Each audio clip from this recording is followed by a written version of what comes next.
What's going on, everybody? Welcome into episode 112 of the MudWatch Sports Podcast on this Monday, September 29, 2025. I'm your host, Zach Malum. But before we get started, please subscribe below. Follow all of my social accounts. Let's start things off in the world of baseball, as both New York teams were in action this weekend. We'll start things down in Miami as the New York Mets have officially been eliminated from playoff contention. The Met fans' worst nightmare has come to fruition, and a team that looked like they were the best in baseball for the first couple of months of this season somehow goes 38-55, 17 games under 500 since June 13th, and misses the expanded playoff format. And it came down to this last series in Miami. It started on Friday evening, where it really told you the story of what this series could end up being. And the Marlins take the 6-2 victory after the Mets started off red hot against Sandy Alcantara. They get 2 runs in the first inning. El Lindor leadoff home run, and you say, well, the Mets go as Lindor goes. Well, they do for the most part,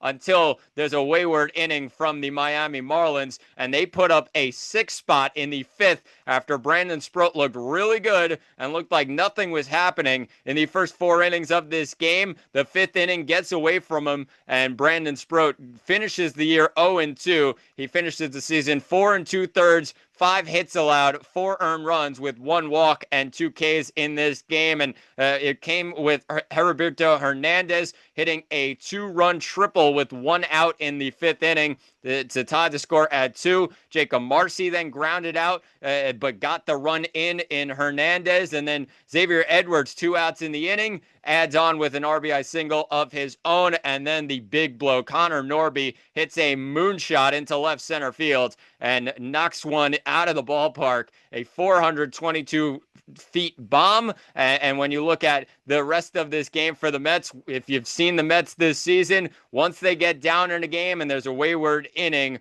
for their opponent, I mean, this game is over. It is curtains. The Mets offense does nothing the rest of the game, and the Mets fall 6-2, the final. So the Reds end up winning on Friday. So the tiebreaker goes to the Reds now. After the Mets caught up after the series win against Chicago, they now have their backs against the wall. They have to rely on the Reds to lose a game and the Mets to win a game themselves. So they go into Saturday's game, and give this Mets team credit. They bounce back with their backs against the wall. If they lost this game, they would officially be eliminated from the playoff picture, considering that the Reds won. So the Mets end up responding to that. They get a 5-0 victory, and give credit to Clay Holmes, who was terrific in this game. His best start of the season. He saved it for the last one. He goes 6 innings in this one with 1 hit allowed, no runs, with 3 walks and 2 Ks. Just a phenomenal outing for him. And the Mets once again get to Yuri Perez in this game. Although he did have 11 strikeouts,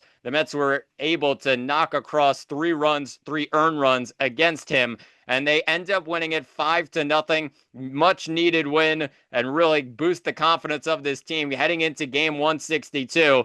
But that's where it all went downhill, where you go into Sunday's game and the Reds have an eye on the Reds game, and they go up early against Milwaukee. But then all of a sudden it creeps in, and Milwaukee has a lead, and they go on to win that game. And the Mets, knowing that, and yes, it happened as the Mets game was going on, but the disaster of 1 inning once again, and it just continued to bite the Mets every single time they would have it.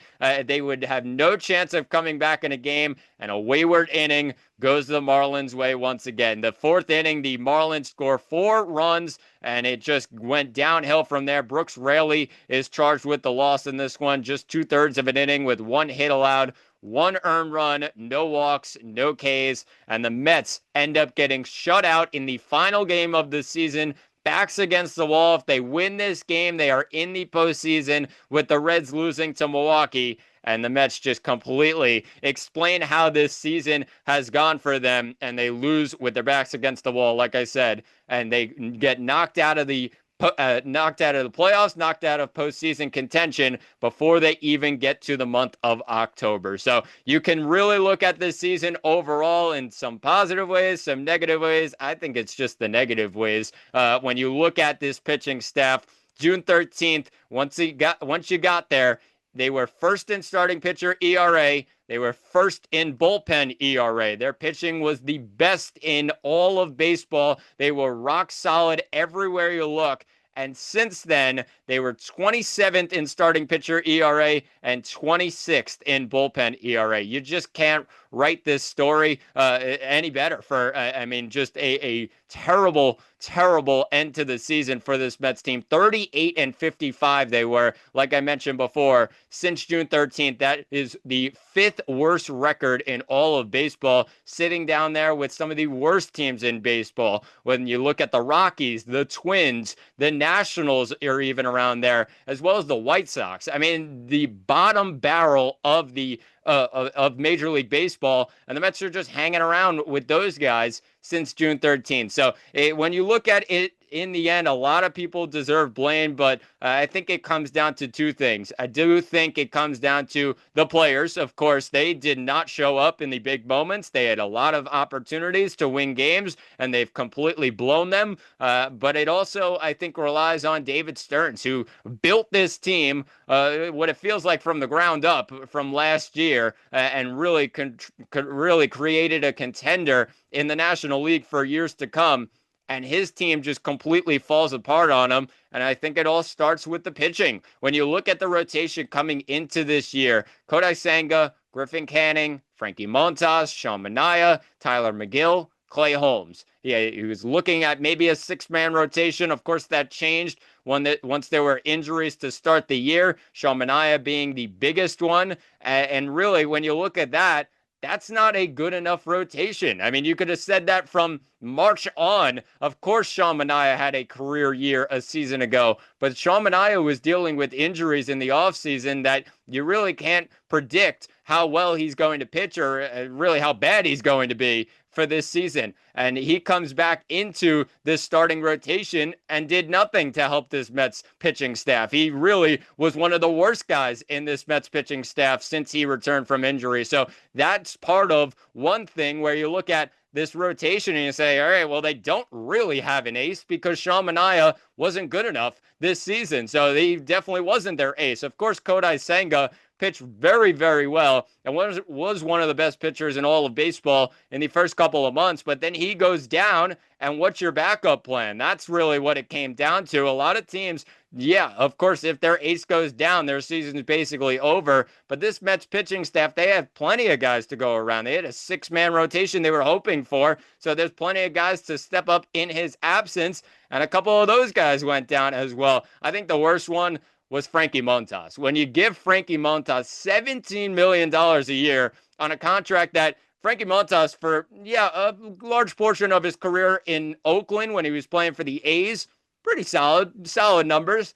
But, I mean, you've seen it everywhere else. When you look at his career in Milwaukee and Cincinnati a season ago, then you look at his career in the Bronx with the Yankees, there's nothing spectacular there. I mean, that's not a guy that deserves $17 million a year, and he proved it this year with that contract. I mean, he's just not even close to that kind of level. So the rest of the rotation as well, Tyler McGill, he goes down. Griffin Canning, he goes down. I mean, just injuries everywhere. And yes, that doesn't help them, but you got to have a backup plan. And this Mets team just did not have that. And that goes on David Stearns, who built this rotation and felt like it was the same or similar to a season ago where this team went all the way to the National League Championship Series. Of course, they lost in 6 games to the LA Dodgers, the eventual World Series champions. But this is not like last year. I mean, you have a $342 million payroll. You're competing with the best teams in baseball or the biggest teams in baseball. The Mets competing with the Yankees, competing with the Dodgers.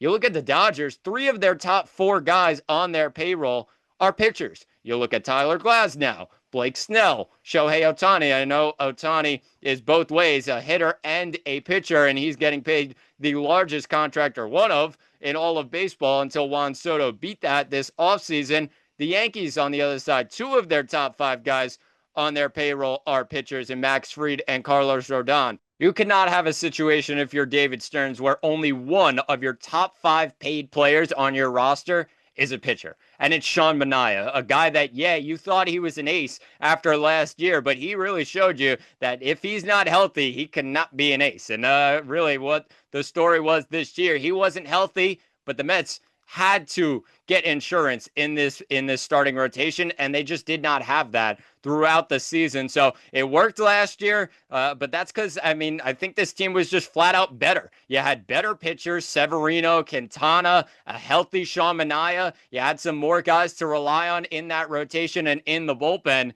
This time around, it doesn't work for you. So you have to have a response to that. He paid a lot of money for a guy in Juan Soto to come for the next 15 years, and that's great. But it just shows you that if you do not have every facet of the game in mind when you're building a roster, you're not going to be successful. I mentioned it again. The Dodgers, 3 of their top 4 guys on their payroll are pitchers, including Shohei Ohtani, who's a DH as well as a pitcher. The Yankees, 2 of their top 5 guys on their payroll are pitchers, Max Fried, Carlos Rodon. The Mets only having 1 guy in the top 5 of their paid players in Sean Manaea being on the top 5 of their payroll is just absolutely ridiculous. So the Mets really have to respond to that, and it's going to be a long offseason. There's going to be a lot of changes, and one of those guys, the popular name right now, is Pete Alonso, because David Stearns proved a season ago that he's not willing to pay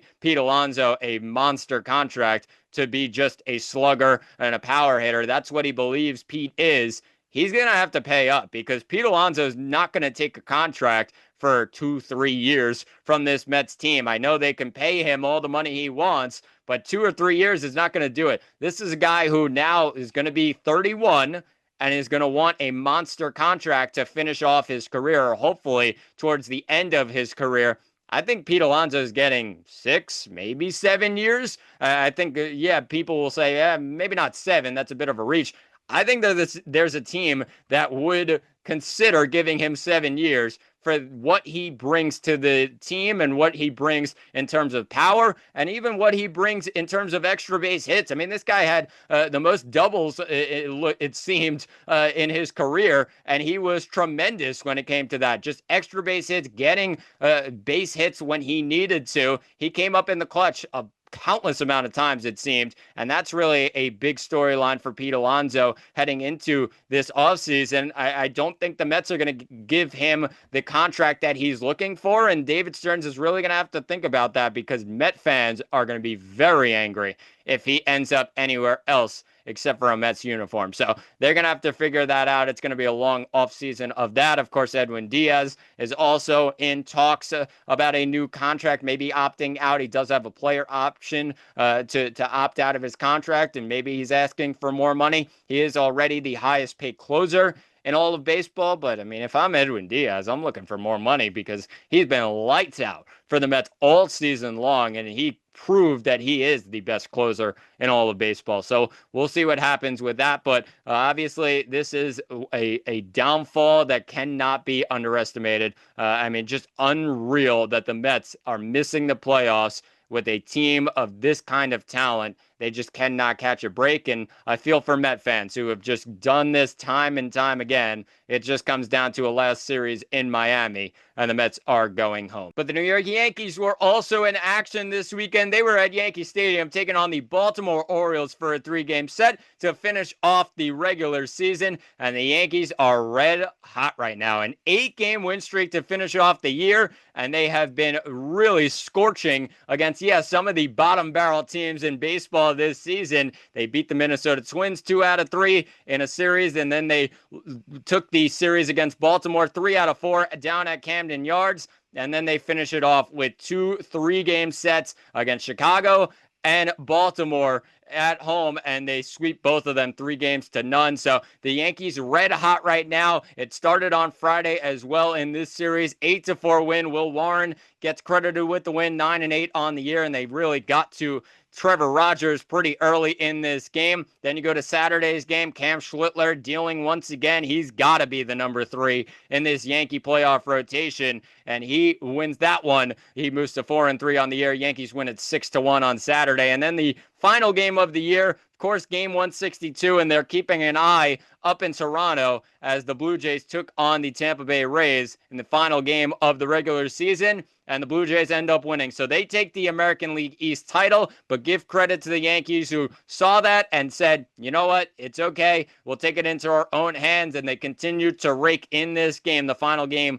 of the regular season. Ben Rice was the hero as he hits 2 home runs to finish off the regular season. Devin Williams gets credited with the win. Bednar comes in for the save, and the Yankees win game 162 by a final of 3-2 over the Baltimore Orioles. So I said it once again that the Blue Jays end up winning the American League East title. And it just shows that, yes, on tiebreaker, the Blue Jays get the job done. They've had their way with the Yankees all season long. And you think back to plenty of games where the Blue Jays just completely dominated a tough game against the Yankees, and they end up winning the American League East out of it based on the tiebreaker. But the Yankees, they'll take their positives into the postseason, and one of those is that they're red hot right now. 8-game win streak heading into October, and there's a question of maybe do you want to stop that to get a bye? And of course, yeah, you would rather play less games to get to the World Series, ultimately the ultimate goal for this Yankees team. But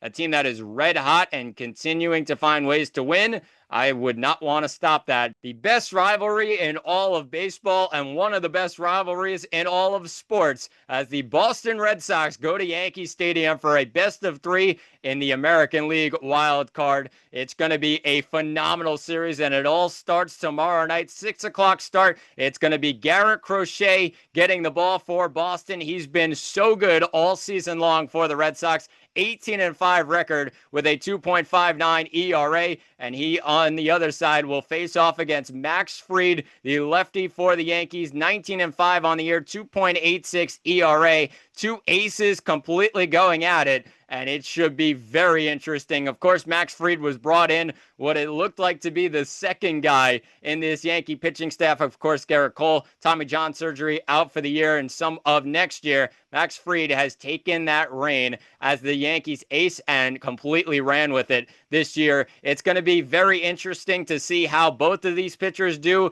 against lineups that they've seen plenty of times so far this season. Garrett Crochet, it's going to be the 5th time the Yankees see him this year. So they've gotten to him a little bit, but he's really had their number for the most part in all of his starts. And that's going to be interesting to see how the Yankees deal with that. The positive for the Yankees, they are on their home field. And yes, of course, the Red Sox do feel comfortable going to Yankee Stadium and dominating the Yankees as they've done for some of this season. But the Yankees are able to really use their ballpark to their advantage. Of course, Garrett Crochet, a lefty. The Yankees have a lot of righty batters in that lineup. They can use right field as an advantage for themselves. And I think that's going to be a key in this game against Crochet. They have to use the long ball to their advantage in this one. A Yankees team that has done that for a lot of this season, and yes, that's come back to bite them in recent postseasons, but if they can get a couple of long balls off of Garrett Crochet, you have a completely different outlook on this series, a completely different outlook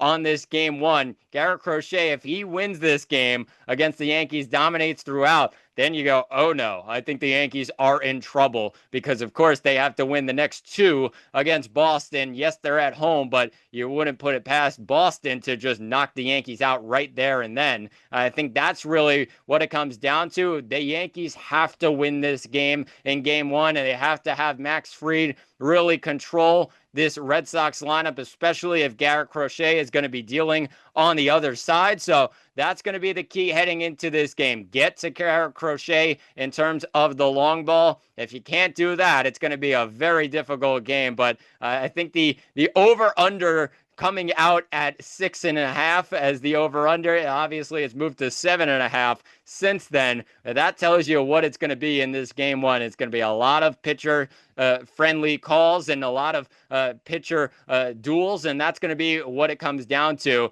Can the Yankees get to Garrett Crochet? And can the Red Sox get to Max Fried? Who's going to bite first? I think that's the story in this series, but it goes on Tuesday through Thursday. This series does. Of course, Thursday being, if necessary, in a Game 3 scenario, but the Yankees and the Red Sox, really all you could have asked for for the wild card series and the biggest wild card series by far. It all starts 6 o'clock tomorrow night with Crochet against Freed at the stadium. Just taking a quick look at the rest of the wild card matchups on Tuesday afternoon. It's going to be the Detroit Tigers taking on the Cleveland Guardians, and maybe it's time for revenge for this Detroit Tigers team after Cleveland took away their AL Central Division title, coming back from down 15 and a half games in that race from earlier in the season. This one should be payback time, you would think, for Detroit. That's all that's on their minds in this one,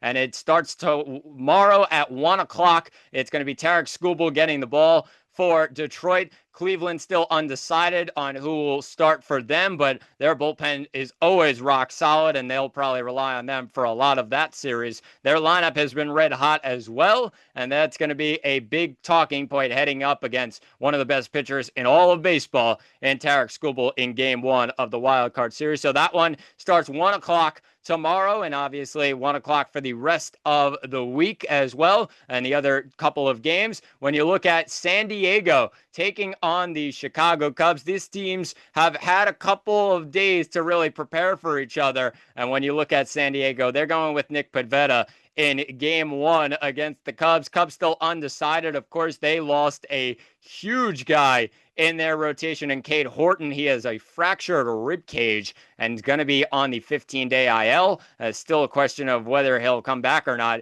throughout the postseason, but the Cubs have to make it there. He's not going to be available for this wild card series for sure, and it's going to be Nick Pivetta, like I said, getting the ball for San Diego. That one should be a phenomenal series because both of those teams are one of the best in the National League. Both of them are. I mean, they've been all season long two of the top 5 teams in the National League. Of course, they finished there in the end, but consistent baseball those teams have played, and that should be a great series with a lot of star power on the minds of a lot of people who will be watching. 3 o'clock is the start time of that one, and it'll be the same for the next couple of games after that all week long. And then, of course, I mentioned the Yankees against the Red Sox, and you finish off the night with the Cincinnati Reds taking on the Los Angeles Dodgers. Of course, Cincinnati getting in because the Mets end up losing, and Cincinnati wins on the tiebreaker, so they get into the wild card, and a playoff appearance for this Reds team has been hard to come by recently, and they go into a tough series at Chavez Ravine, taking on the LA Dodgers, who come into this series feeling really good off an AL West division, or an NL West, division title. And that's going to be a very tough series for Cincinnati if they are able to pull off any sort of upset. It's going to be a very interesting series. I do think the Dodgers just completely controlled things, but Hunter Green's going to get the ball for Cincinnati. It looks like it's going to be Blake Snell getting the ball in Game 1 for the Dodgers. Not confirmed yet, but that looks like it's going to be a great pitching matchup. Green against Snell. Game 1, 9 o'clock is going to be the start time all week long as the Dodgers host the Cincinnati Reds in the NL Wild Card. So great matchups all across the wild card picture. And then, of course, when you get to the DS in the divisional round, that's going to be some great series as well. So enjoy the baseball. One of the best times of the year, MLB postseason, and the wild card round. It all starts 4 games tomorrow, starting at 1 o'clock in the afternoon. Let's finish things off today with some football talk, as the New York Giants were in action this week, and against all odds, they were 6.5-point dogs heading into this game against the Los Angeles Chargers. Jaxson Dart gets his first career NFL start, and he comes out with the win. The Giants win it 21-18 on their home field. And how about some optimism for this Giants franchise? They get a starting quarterback that looks really good in his NFL debut. Of course, there has to be moments where Jaxson Dart has to protect himself, as he had plenty of runs where it looked pretty scary if you were a Giants fan. You're holding your breath. A couple of sacks as well, 5 of them by this Chargers defense. So he got a beating, but they still figure out a way to win this game. Give credit to the defense as well. Only 18 points for a Chargers team that was really good on the offensive side in the first 3 weeks of this season. Of course, the Giants get the positive signs of this, and it's Jaxson Dart, but it wouldn't come without a negative sign. As Malik Neighbors, it has been confirmed earlier today that Adam Schefter has tweeted that Malik Neighbors, it's confirmed that he has a torn ACL and he will be out for the rest of the season. Just a really horrible sight to see when you saw Malik Neighbors go down after planting his right leg and his right knee tweaks in the end. And of course, the Giants are really not looking towards a playoff appearance or anything like that. You're looking for the positive signs, and it's not great when your quarterback comes in, your new quarterback comes in, and a young quarterback as well, and he won't have his top weapon for the rest of the season. So that's a real sour note on this Giants victory. They lose Malik Neighbors for the year. They're going to have to rely on other guys to step up on this offense, but I don't know where it's going to come from. They got a couple of guys out wide in Wan'Dale Robinson and Darius Slayton that probably will get a chunk of this load. But when you look at the rest of the roster, you think, okay, well, they're going to really rely on Jaxson Dart and Cam Scatterbo, and that's going to be the backfield. That's going to be the focal point of this offense. And really, that's what it comes down to, because Malik Neighbors done for the year. Just a horrible injury to see. And really, like I said, a sour note on a positive day for the Giants where they get a win. They move to 1-3 on the year. So the Giants end up taking the victory. Jaxson Dart looked really good, and he ends up finishing with a pretty solid stat line in the end. Not too much when it came to his passing yards on the day, but goes 13 of 20, just 20 pass attempts with 111 passing yards and a passing touchdown. He also had a rushing touchdown paired with 10 carries for 54 rushing yards. Cam Scatterbo was really, really good for this Giants team, and that's a real positive sign heading into the rest of this season that they can rely on Scatterbo. Of course, the injury to Tyrone Tracy Jr. a week ago, Cam Scatterbo gets 25 carries in this game, 79 yards. And that's really the positive sign for the Giants, as they can rely on a guy out of the backfield next to a rookie quarterback. And that's really something that you're looking at and saying Scatterbo can be something. He can carry the load. And when the Giants need to hold a lead, they have a running back that they could rely on to get some yards and continue to get first downs. And 25 carries really tells you the story of this game. And Scatterbo had a real solid game in the absence of Tyrone Tracy Jr. So the Giants end up getting a win. Of course, Malik Neighbors is out for the year, so the Giants season basically over. But you're looking at the rest of the season saying, all right, you got a young quarterback now. Can he continue to rack up these good games week after week? They have a really favorable matchup next week, and we'll talk about it on Thursday or Friday's episode, and it's going to be the New Orleans Saints. They go down to the Dome to take on the Saints, who have been struggling mightily all season long so far in 2025. So the Giants end up getting the win 21-18. They take down the Chargers as 6.5-point underdogs. And finally, the New York Jets are also in action this weekend. I already talked about the Jets game on Friday's episode. Go check that one out. But quick preview for tonight's game, 7:15 start. The Jets 0-3, the Dolphins 0-3, and it's going to come down to Justin Fields coming back. Can he get this Jets offense over the line? Of course, they need their defense to be better as well. I mean, the Dolphins offense has just been a little bit shaky, a little bit off, but it's more so been their defense that's been horrible, one of the worst in football in a lot of categories. It really hasn't been too much of the offense with Tua at the helm. And, of course, with Tua at the helm playing the Jets, Jalen Waddle, Tyreek Hill, recent times, they've been in for some big games. So the Jets need to respond in the secondary on the defensive side, have to find answers because, of course, if they don't, I mean, this team's 0-4, and you're really starting to ask a lot of questions. Of course,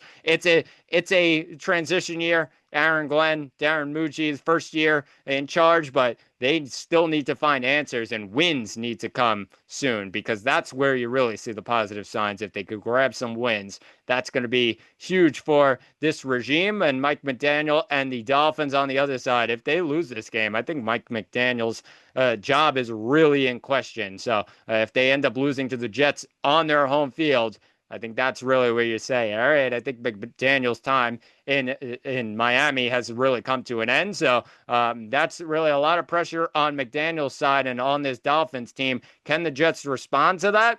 I think Justin Fields is the heart of that answer, as well as the secondary on the defensive side. So we'll see what happens. Miami 2.5-point favorites, total sitting at 44.5. And we'll see what happens as the Jets take on the Dolphins in one of the two Monday Night Football games tonight. This one with a 7:15 start. But that will do it for episode 112 of the MudWatch Sports Podcast. Please subscribe below. I've been Zach Malamuth. Thanks for watching, and talk to you all on Friday.